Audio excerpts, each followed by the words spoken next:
लें जी, अगर और मगर का सिलसिला ख़त्म हुआ। बच्चों की छुट्टियों के हवाले से अहम और बड़ी खबर आ गई।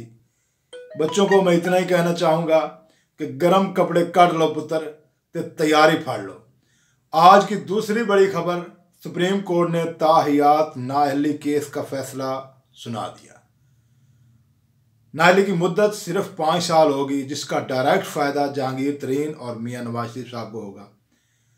मियाँ नवाज शरीफ साहब अगर वोट लेने में, अक्सरियत लेने में कामयाब हो जाते हैं तो पाकिस्तान के पहले वज़ीर आज़म होंगे जो चौथी बार वज़ीर आज़म बनेंगे। और इंशाल्लाह हम ये अहद करते हैं कि मियाँ नवाज शरीफ साहब को अक्सरियत देकर चौथी बार वज़ीर आज़म बनाएंगे, कहो इंशाल्लाह। और बच्चों की छुट्टियों के हवाले से खबर है, मोहसिन नकवी साहब ने आज ऐलान कर दिया है कि 10 जनवरी को स्कूल खुलेंगे, लिहाजा बच्चे तैयारी पकड़ लें और स्कूल आ जाएं। नानी दे घर दी जान छड़ दियो।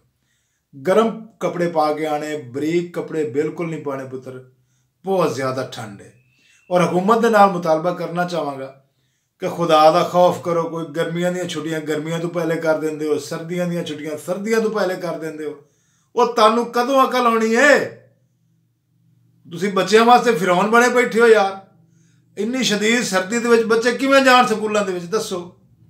कमरे भी ठंडे, या तो कमरियां दे विच कोई हीटर का बंदोबस्त करो, या अंगीठी का बंदोबस्त करो, या बच्चों कोले लिया के दिया करो कि आग सेकी जाओ तो नाल पढ़ी जाओ। बच्चे बेचारे पढ़नगे कंबणगे की करनगे, दसो। इन्नियां नाअहल हुकूमतां यार। सिर्फ ये फैसला नहीं हो रहा कि गर्मी की छुट्टी है गर्मी तो पहले, सर्दी की छुट्टियां सर्दी तो पहले। जो सर्दी तो गर्मी पैंदी तो स्कूल खोल जाते नाल। एडे निकम्मे लोग हैं यार। बहरहाल बच्चों, हम आपके काम में बराबर के शरीक हैं।